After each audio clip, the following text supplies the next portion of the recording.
All right, thank you very much. I'm Ying, and with the state of Oregon. It's a pleasure to be here to talk about my work, which has been going on pretty much over the last dozen years. So, uh, as the moderator was saying, I've been involved in IT investment oversight. I mean, to monitor and to help evaluate quality and risks of major IT projects in the state of Oregon. In this work, we utilize independent contractor to help assess quality and risk, and that would be the main topics for today. Certain aspects of the discussion will draw from the extensive industry experience of Patricia McQuaid, professor at Cal Poly, and feel free to interact. Not a very big audience. So just a quick overview.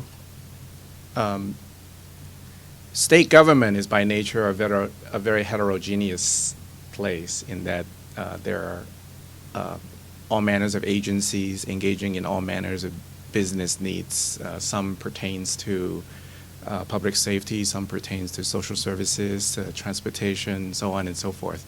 Oregon has over 100 state agencies, boards, and commissions. So these folks are involved in activities that are very diverse, reflecting the needs of a state which encompasses all aspects of the citizens' lives and the corporations and companies that work within it. The talk would start by taking a look at why we use independent quality assurance contractor and how do we actually implement it in practice. I have some 10 years of program experience in utilizing independent quality contractors to help monitor projects and to report on issues and problems, and then of course recommend process improvement. There's quite a variety of considerations, and we're going to touch upon kind of a distinction between project internal processes to deal with quality and risk versus independent quality assurance, which is the focus of this presentation. In the process of talking about this, we will kind of differentiate between quality assurance and quality control. I think is a given, especially for this community of this particular conference. A lot of time folks use the term software QA to mean testing. So let me state for the record that I do not mean software QA to be equal to testing. Testing is a component of that, and that's a kind of a theme that would go through the rest of this talk. And a very important aspect of quality assurance would, of course, be testing itself, and my co-speaker will be talking about a industry standard-based approach of dealing with testing and how it can be managed in the context of an overall quality assessment view that encompasses both evaluation of management processes and evaluation of work products.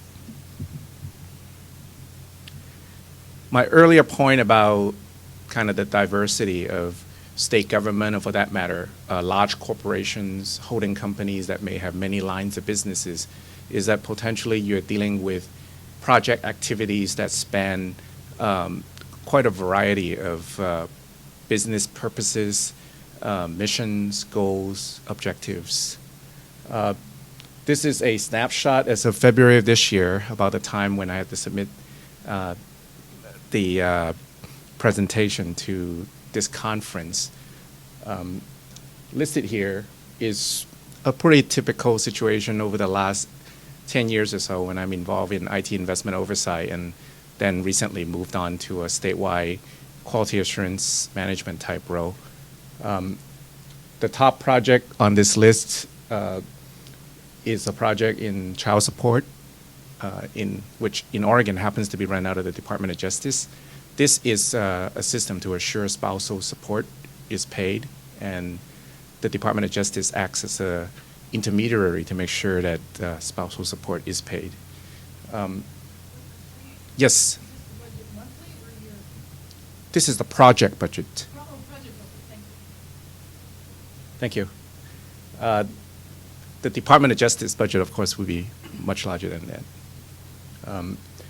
Health Authority has a budget of $65 million as identified here for a MAGI Medicaid system. MAGI mean Modified Adjusted Gross Income is the basis for determining Medicaid benefits from the perspective of income. There are other criteria for Medicaid eligibility to be determined, like disabilities, that sort of thing. But there's one part of this system that has to do with income. So Department of Revenue is redoing its tax collection system. That, of course, is of great importance to all state government collecting revenue. And then a variety of other projects. Behavioral health is the state hospital. The Health Authority is doing health information technology, which is a combination of provider directory and quality related to the Medicaid client community. So as you can see, the project pretty much go from couple of million on this list, but project generally greater than $1 million would be considered a major IT project and would be subjected to a variety of reporting requirements. So this illustrates sort of reporting that would occur in state government. The upper left corner indicate a sort of reporting that agency management themselves would have to do to the Office of the State CIO. And the yellow rectangle on the upper right correspond to independent QA reports, which are the reports conducted, reports prepared by independent quality assurance contractor in the course of their work, which I will describe in much greater details. These reports are provided to the oversight analysts that are directly involved in monitoring how the projects are going. And all of this information then flow to the QA program, which is my area of responsibility. I would look at the reports and prepare a sort of portfolio report for the state's major IT projects. Now, there are certain terminologies that are very important. I already used them and probably should give some additional background. By a major IT project, I typically mean projects that are of some size, of course. Typically a project that's greater than $1 million, together with other criteria such as mission criticality, importance to the agency, may be classified as a major IT project and would require the services of independent quality assurance contractors and the associated reporting requirements that I described in the previous slide.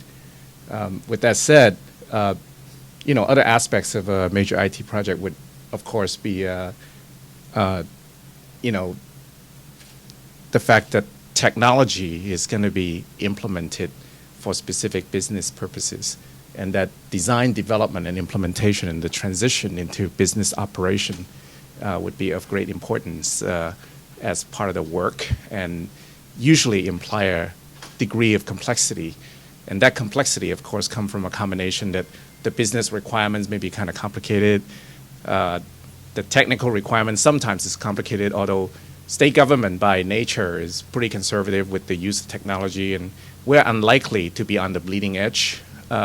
But with that said, the technology can still be quite complex. The transition to operation is where a lot of the challenges are, because you're, in essence, changing the way people need to work.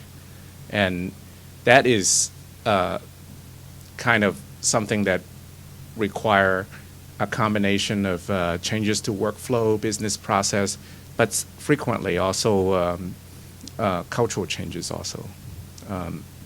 So these kind of needs is kind of where the organization complexity present challenges, but then also government agencies and large organizations, they never quite function in isolation. There is the greater ecology and the environment within which they function. So that is an additional dimension of complexity.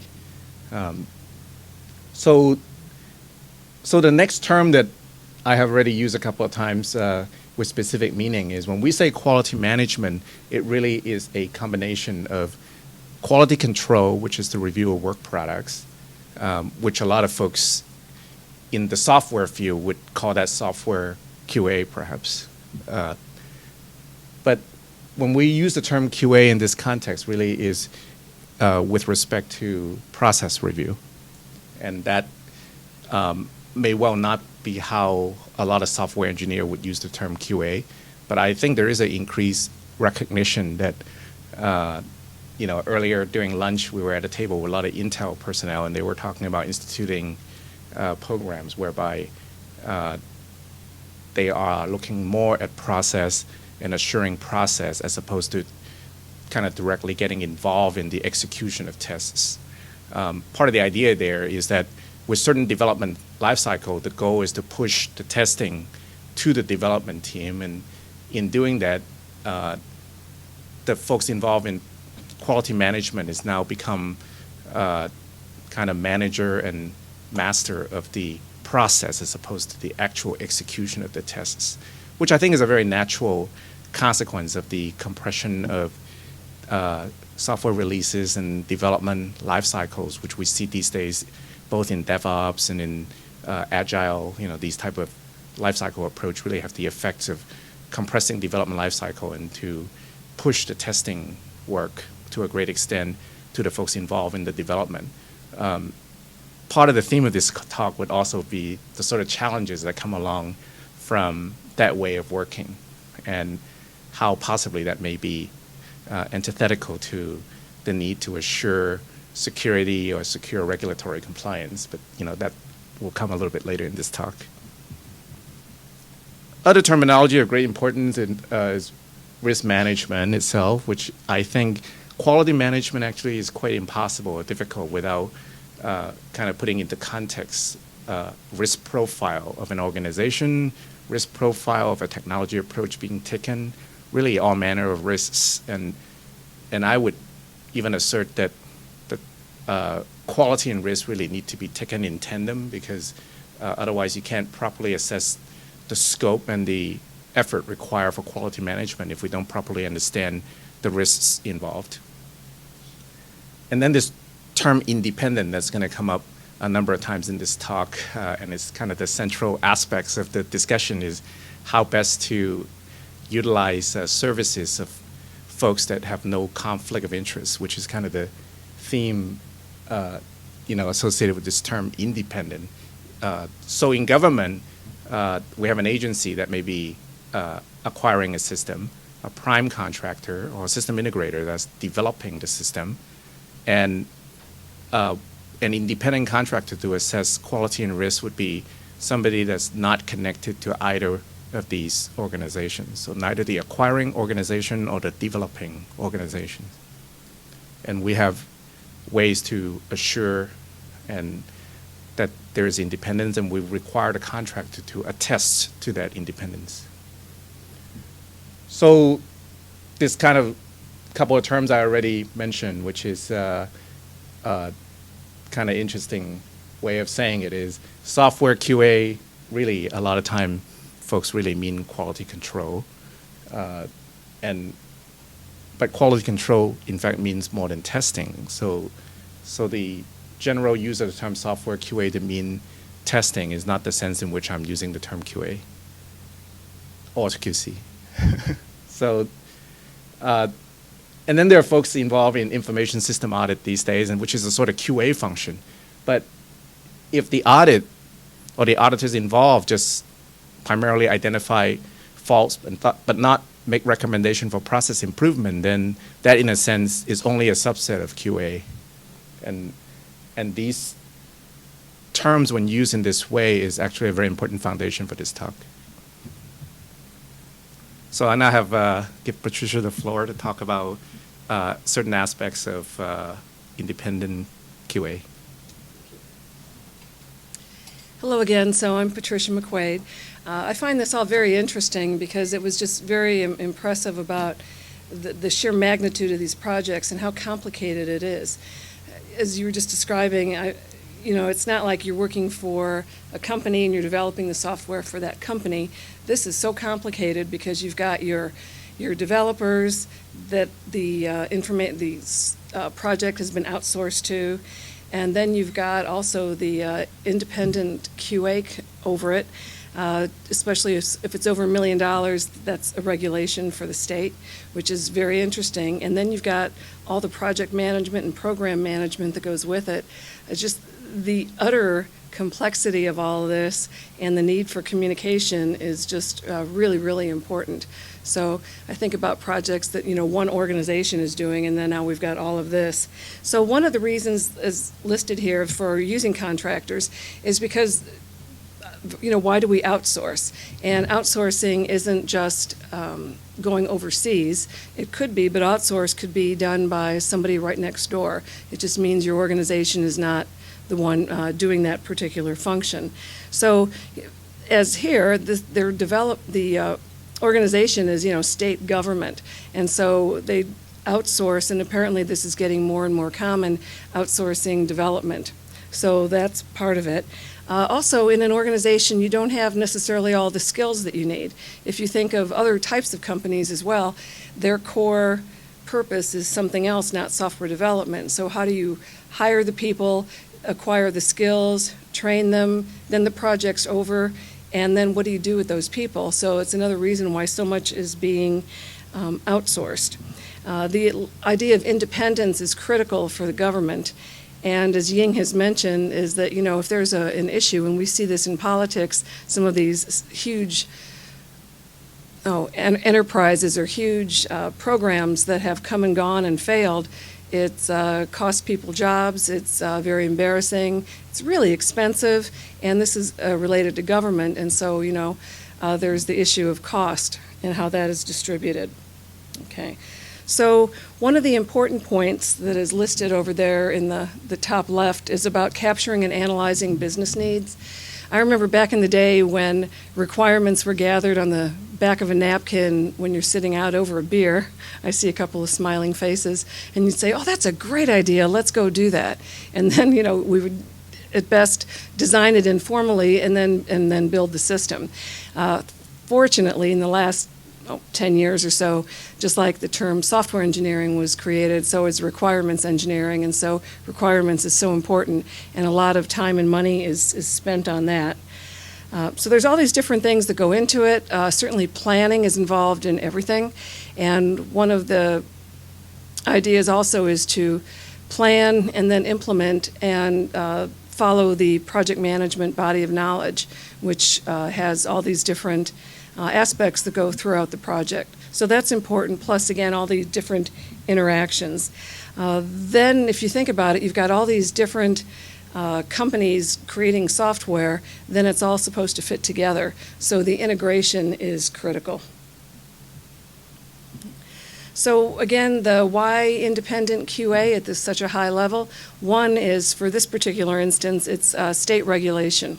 Okay, but you want to have the independence and objectivity. You don't want it to be, your brother's uncle that's the company that you hire and they're doing the work. You want to have good quality people, people that are well trained.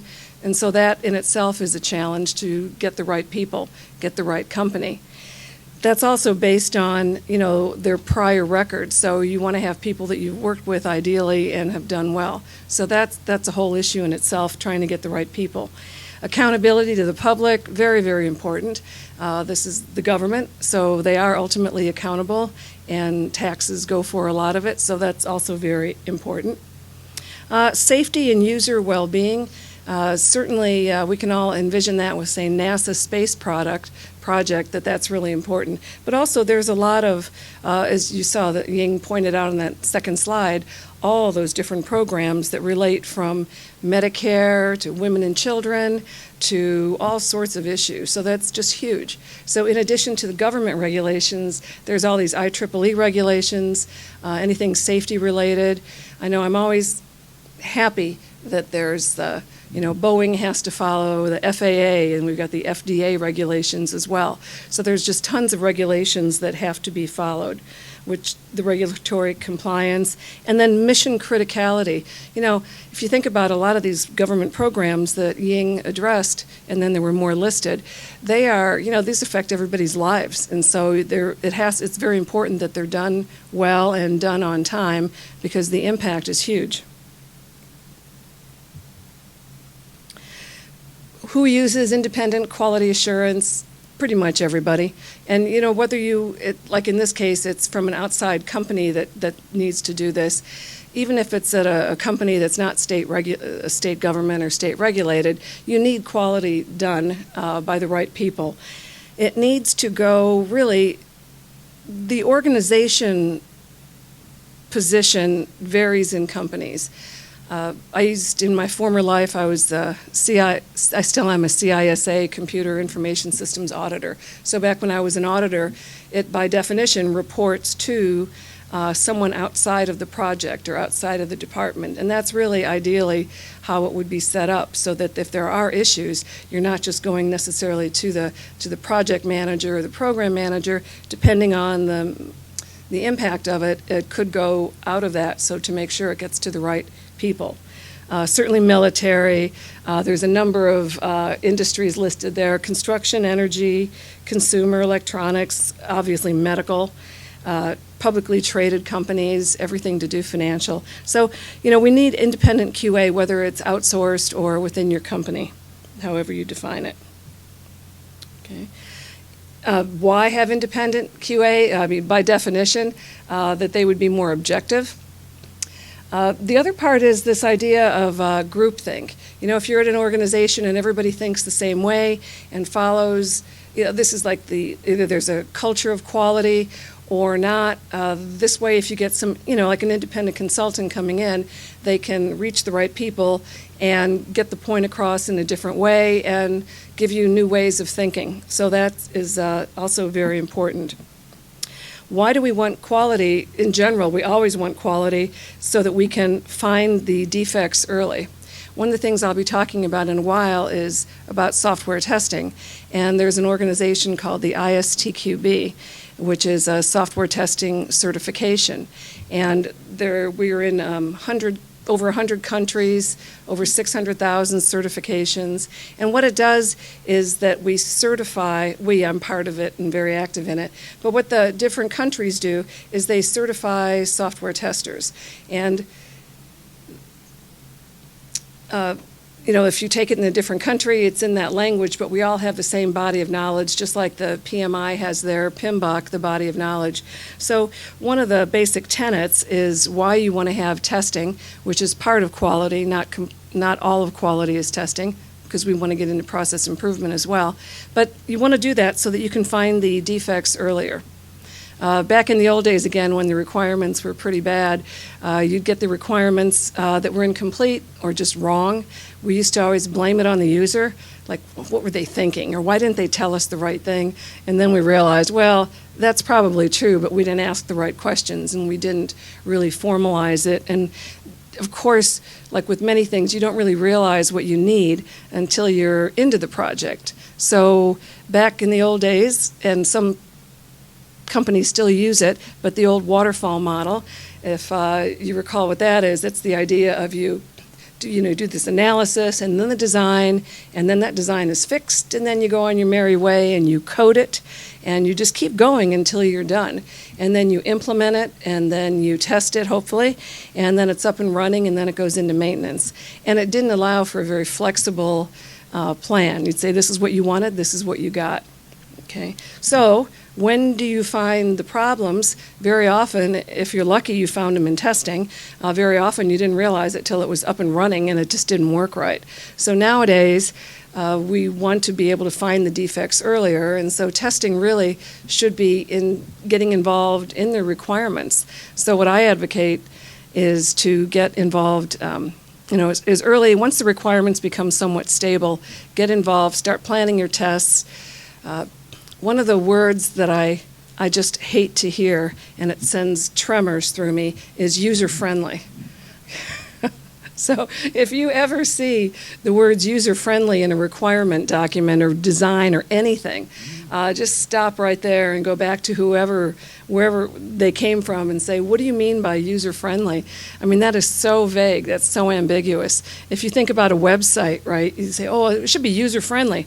Well, what does that mean? You know, if I asked all of you in here, we'd have different opinions. One would say, well, I can find what I'm looking for, or the links work, or not too many colors and not too many places on there, and all these different things. Well, why don't we say that? The other good one is it needs to be faster. Then what? A speeding bullet?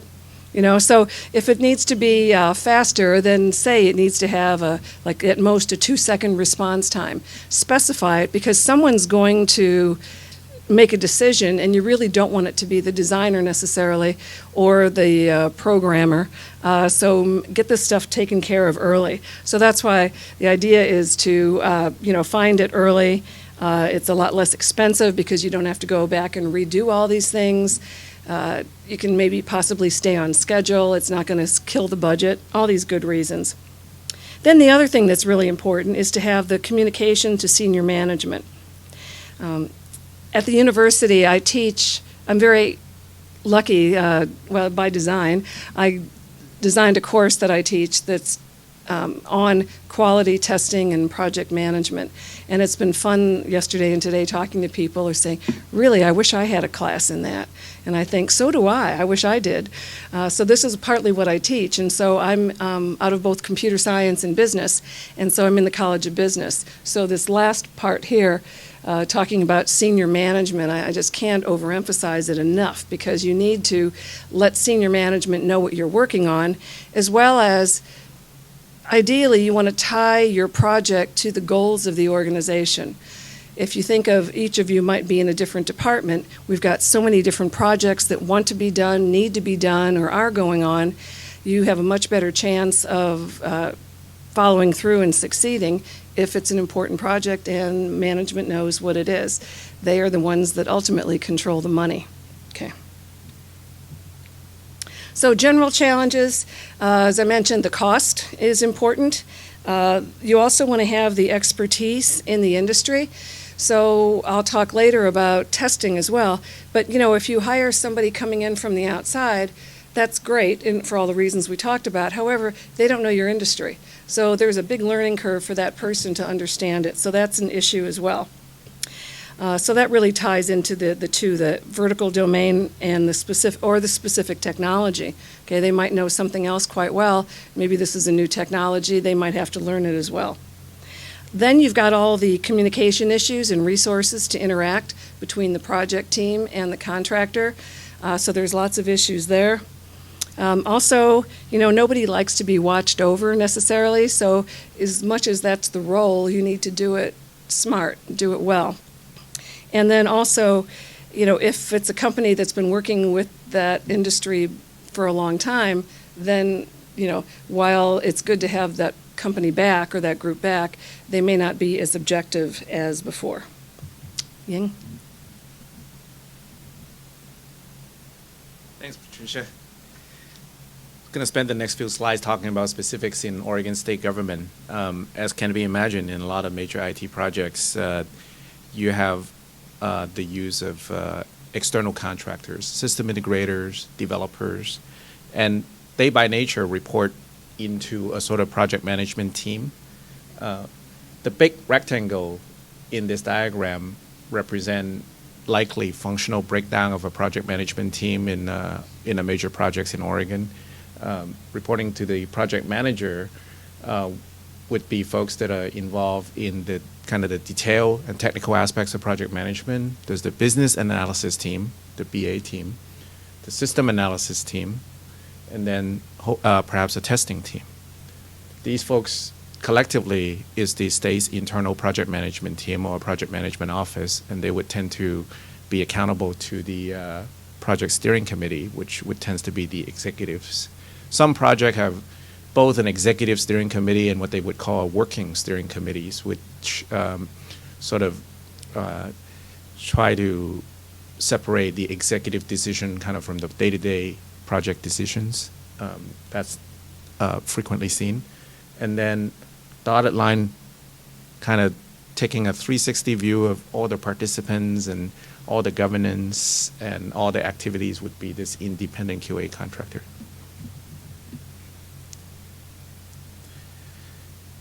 Patricia already touched upon the reason why independent contractors might be used by large organizations. Specific to Oregon government and any large corporations would be the fact that you have a lot of stakeholders, diverse requirements, and management accountability could be complicated in the sense that there's a lot of matrix reporting structure, a lot of stakeholders.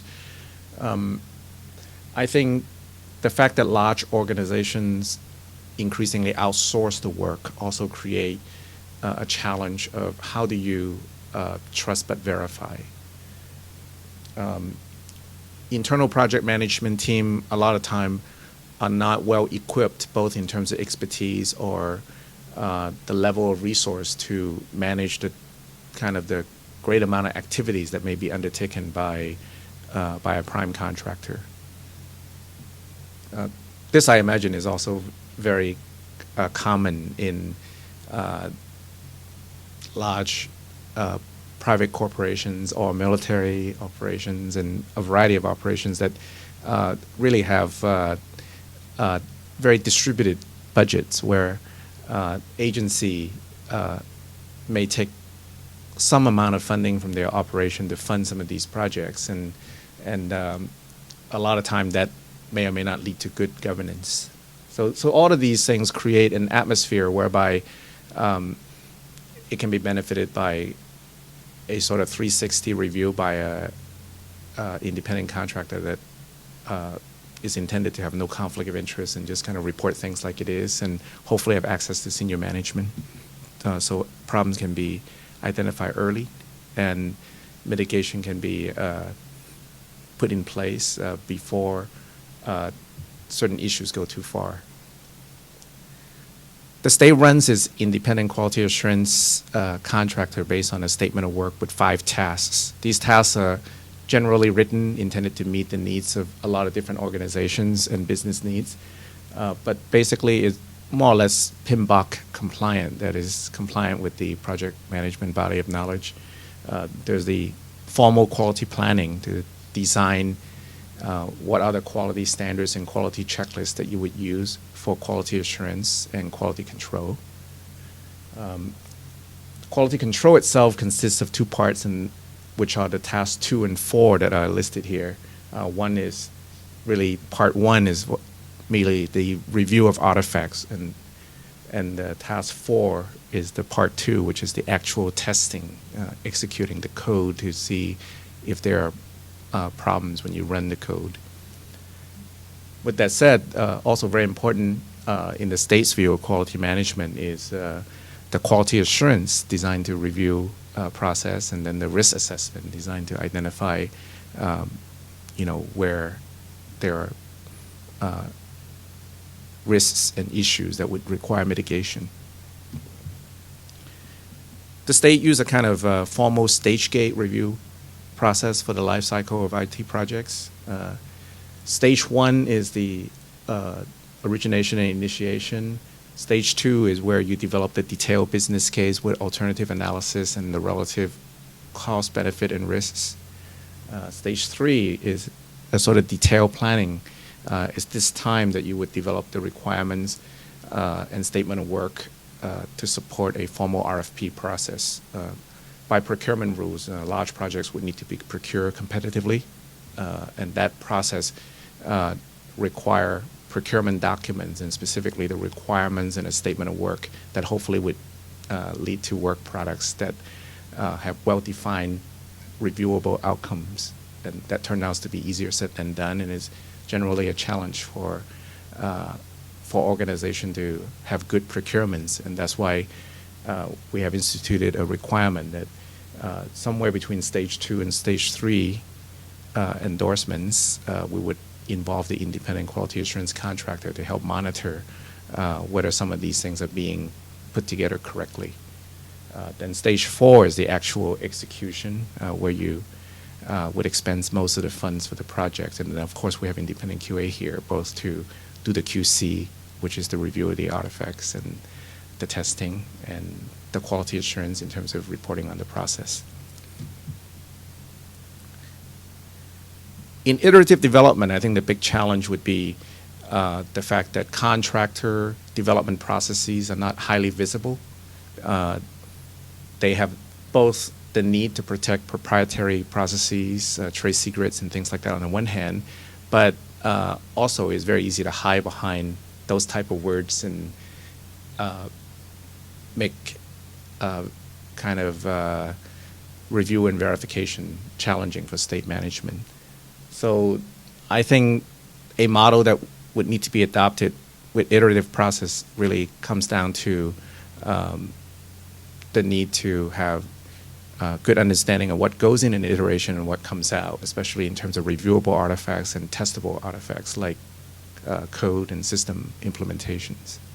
I think these are the kind of things that a formal QA can help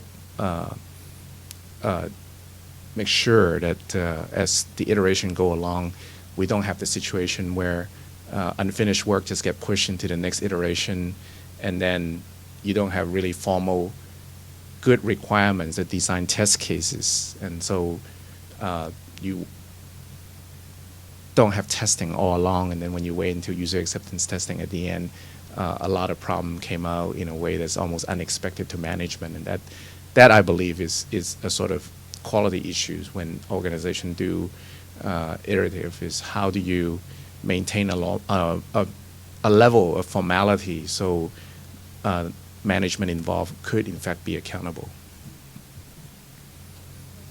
Yes?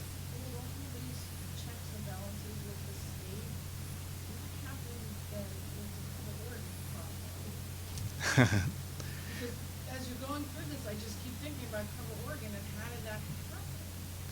Well, that's a good question, and I think the big challenge is executive communication, because good news is much easier to flow upward than bad news, and I think that is specifically a situation where independent quality assurance contractor and oversight people involved have in fact identified problems early on, but some of that information apparently did not flow up well.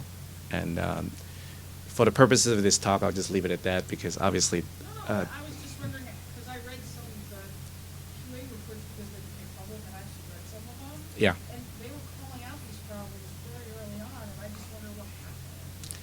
But Well- what you're saying is it didn't flow up. Well, I was among the people that tried to bring it to the attention of senior management, and I think I was reporting to people that have very well-meaning attempts to escalate, but state, as well as any large organization, has the sort of complexity I talked about. And I think one consequence of the events you refer to is in fact legislative requirement for greater independent quality assurance, but also for those findings of independent quality assurance to be directed to agency senior management, such as directors of agencies. So I now turn the floor back to Patricia, who will talk about independent testing. So I'll quickly go over this because I know we're getting pressed for time. So just in general, the testing, we were familiar with these different levels, but unit testing is done by the developers. Then it needs to, like if we were all doing different pieces, we test it ourselves. Ideally, then it gets integrated, the different pieces. Then once you get the pieces together, then you would run it as a system to make sure it works. And then it should go to acceptance testing, by which you normally think of as the user. And the key point here is that there should be a lot of testing that gets done before it goes to the user acceptance. And if you have the standard models of this, this all works well. But then, you know, a number of us are doing agile development, which really changes everything because it's just so much more compressed and it's not quite such distinctive levels. So we need to be careful about that. Okay. In terms of testing, you always want to be testing both functional and non-functional. Functional means does it do what it's supposed to do? If you had an ATM, for example, does it do the withdrawal, the deposit, things like that? And then the non-functional, and there was a talk earlier I was in talking about testing non-functional, but of course you want to test non-functional, like the quality of it, the reliability, the speed. All those things need to be tested and tested well as before. Okay. So then also the other idea is with automated testing, just want to make the point that more and more companies need to move to automated testing, and a lot of them are there already. But if you think about it, when you make a change to a program, you need to make sure that what you just changed works, or what you just added perhaps, that it works, but also that you haven't had some other effect on something else that you hadn't planned for. So once you're doing that kind of thing, when you've got to keep redoing tests, you just can't do it manually, meaning somebody going through and inputting those tests again. So you really need some sort of automated tool. And I'd just like to mention, if you're doing that and you haven't done it before, get people in there that know what they're doing and know the different software, because it's really expensive in terms of the cost, the time, the training, all sorts of issues. Just buyer beware. Okay. We talked about the independent testing and the idea of you can running your test cases and do the testing like you might think of it, but also tying into the requirements early idea, do reviews. So there's something called reviews where you're actually, we all know that term, another pair of eyes. So you can go from very informal to more formal. If it's safety critical, obviously you want it documented. Okay. Okay. So if you want to come up with, just summarize, we've pretty much said all this, and I'll let you finish up. Thanks, Patricia. There's a lot of consideration in quality management and balancing QA, which is the reviewer process, with artifacts reviews and testing as part of QC. That mix is really what the art of quality management ultimately is how do you have the combination of these things that's right size for the specific project. One can go overboard with too much process and then too much independent review that get in the way of the work of the folks that needs to deliver the systems that they are working on to meet business needs. So I think a risk-based view is of crucial importance, and but really ultimately we're talking about quality management as a tool to make sure that issues and problems are identified so they can be mitigated before they become serious issues.